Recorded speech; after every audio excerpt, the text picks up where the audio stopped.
was on earlier on the internet.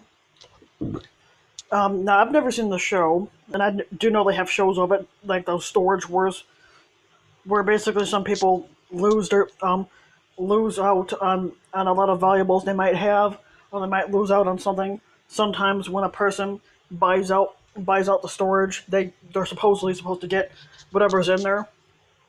Um, Basically, this guy basically had bid on a storage thing.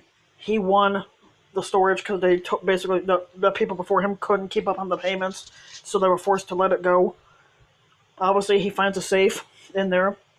Not sure what kind of safe it was. I don't know if it's those turn ones where you got the key, or if it's those ones with the code where you got to type it in, and stuff like that. It was one of those two. Obviously, if it was the key one, then all he had to do was go to the company that made it and then get a key, and they would have the original key to open it, because he wouldn't have been able to open it if he didn't have the key or if he didn't have the code number.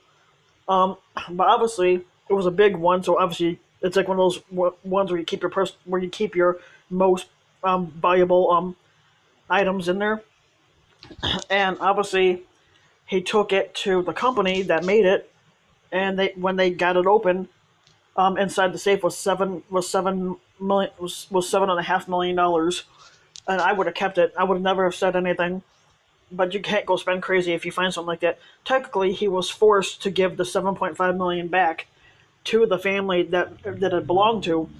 They took 6 million, and they gave him 1 million for returning it back. But now, if it was me and I won, I would have kept the 7.5 million, and I would not have been forced to give it back if I did. If I said whatever happened to the term finders keepers. Basically, technically, the law or the rule is, if you buy something in a storage, technically, they're supposed to let you have it. I said I shouldn't be forced to give back $7.5 million just because I found it.